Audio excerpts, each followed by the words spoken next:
The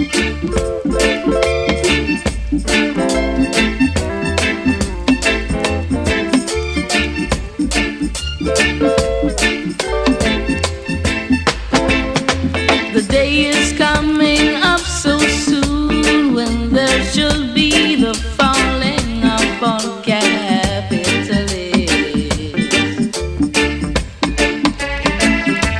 When I and I people should go on home and vanquish Pope all down in the road. Down in the road. An account from a journalist from Newsweek named Samuel Yeti. He wrote a book called The Choice. And he began to talk about the human scrap heap, which is the masses of the unemployed.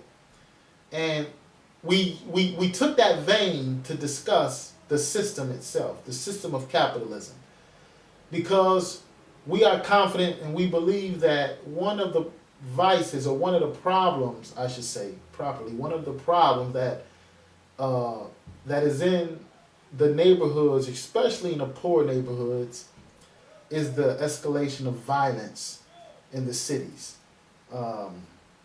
It's violence all over, but it's really a lot of violence in the city, all right? And we're saying from our research, from biblical research, that the violence in these cities have come from oppression. A lot of it.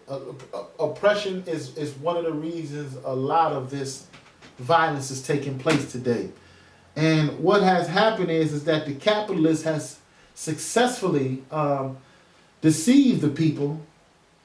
And when I say capitalist, I'm not talking about white or black. I'm talking about the oppressor, those who oppress, and those who trust in oppression.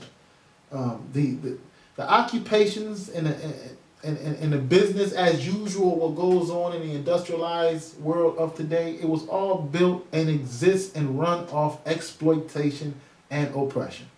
All right, the big money from the textile industry, you name it, from the agriculture, textile to the liquor industry, it all came off the backs of free laborers, indentured servants, slaves, and indentured servants from Africa and from Europe.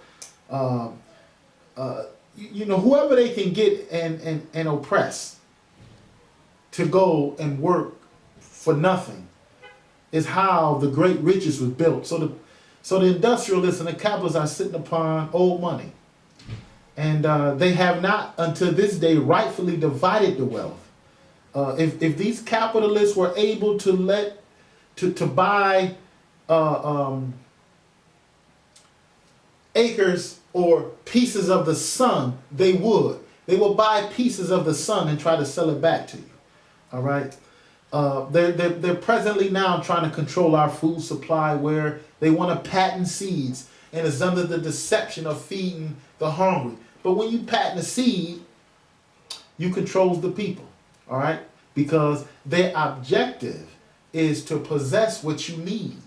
See, if they can be the producer, the sole producer of what you need, then they know they have a constant customer. However, we will touch on that in further shows. The Bible speaks about oppression. We're going to get into the prophets, the teaching of the prophets, the teaching of the apostles, what Christianity did in Europe. All right, what Christianity did in Asia. Okay, what the Messiah did and how to understand him politically. Okay, Most High willing, we will touch on all of these things. But however, today we want to continue to pick this up with this violence in the cities. All right, and the roots of it. Oppression, we said. We have been taught that if we go to school, work hard, we can get ourselves a good job, and we could climb out of the hells of poverty and the slums and oppression. I'm here to tell you through research that is a lie. That is a lie to keep the people who are in the slums and in poverty working as hard as they can in their occupations and in their little jobs to keep this system going. Okay? And when they don't need you anymore, they will get rid of you. All right? When they can find a computer, when they can find a robot, when they can find something that can take your place and work faster than you, all right, they won't need you anymore. And what they don't have to pay for. All right? You used to, you look at the people in a self-checkout lane that you may see popping up throughout the stores throughout America and other industrialized countries. And now you see one person working 6 checkout lanes, okay? Because you check yourself out, you just got one person overseeing it. And people never bother to consider that, wait a minute, the capitalists now have caused machinery to take away 6 jobs. So you got one person with the capacity to do the job of 6. Okay? Because he just oversees these machines. But my question is that when will the people wake up? You notice that the capitalists didn't cut the price of the self-checkout machine. Meaning, when you go to the self-checkout machine, since you no longer have to pay a clerk, why is my grocery bill higher and not lower? Part of my grocery bill and your price in the store was contingent upon you paying your employees. Well, now you don't have 10 employees to pay. You only got to pay 2. Because I'm doing the work now. I'm bagging and checking out. Why is it now that the capitalists haven't lowered the price of the grocery since they have technically cut overhead? It's because profits. Profits, profits. And they have taken advantage of the people's selfishness and eagerness to get in and get out, and you're not thinking about the social injustice that this is creating. All of this ties into the problems that is in the slums. But you work hard, you can get yourself a good job. Well, look, that's a myth. Okay? That's a myth. Now, here is a book written by Karl Kautsky. It's called The Erfurt Program, Class Struggle.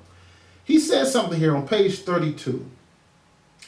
He said, therefore, enforced idleness is a permanent phenomenon under the capitalist system. Get this, enforced idleness is a permanent phenomenon under the capitalist system of production. A forced idleness. And this is what's breeding the uneasiness. Idleness, no work, no pay. Food is essential, but you don't have a cent. All right? You can't pay rent. All right? You can't pay the landlord. So now, just as we quoted in our last episode from Sam's Yeti's book, when he was quoting a young man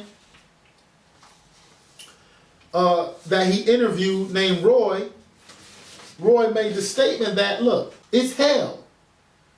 Okay? That's what one thing Roy said, quote, it's hell.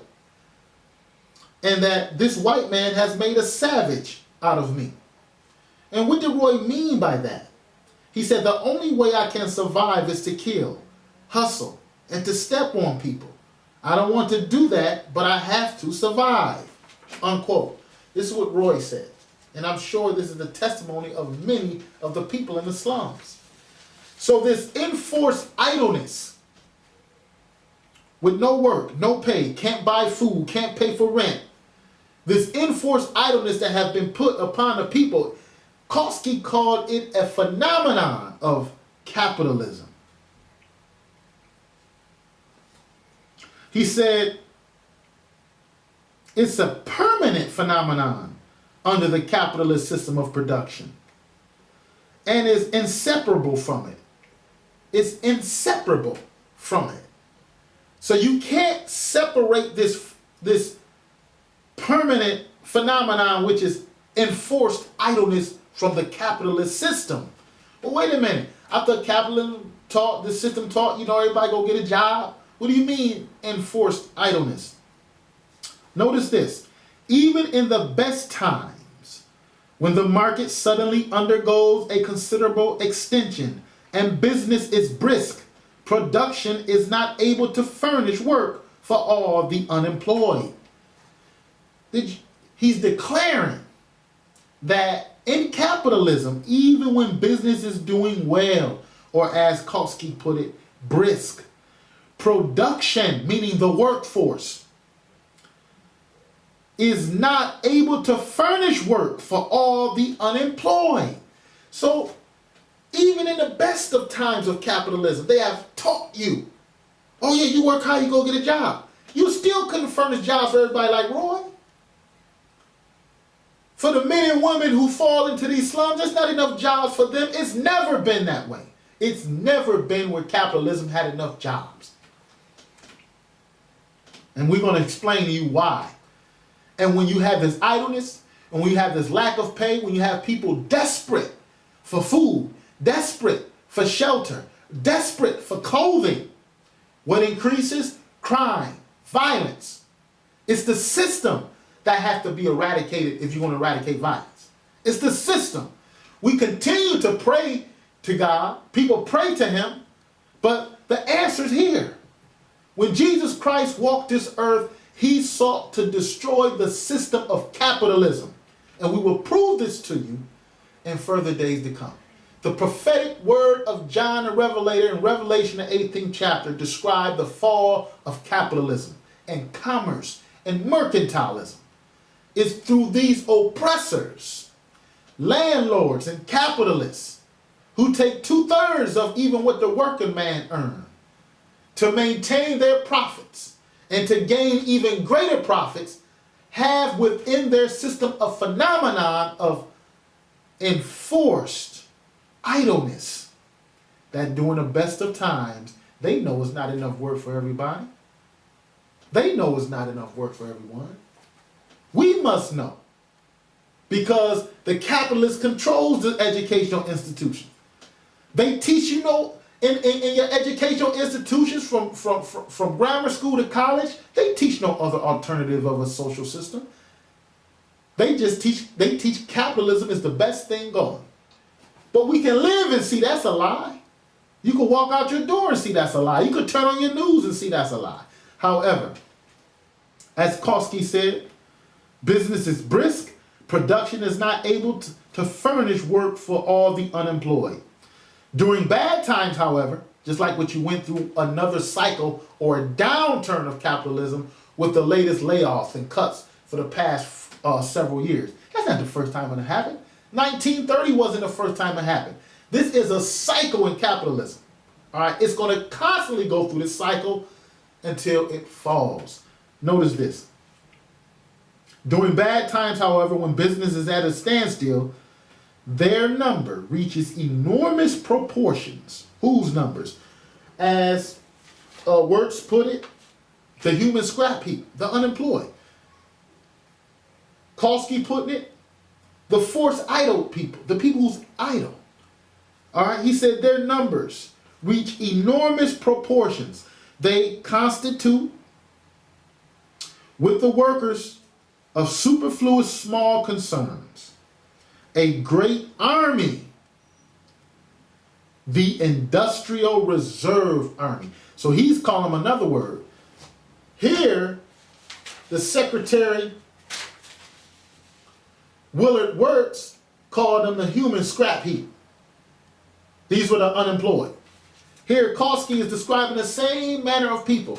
Two different times. Kautsky wrote this in the early 1900s. I believe it was 1910 when he wrote his book. This book was written back in the 60s. Okay? Same cycle, same people, same thing going on. Oppression, exploitation. Not enough jobs for people. Okay?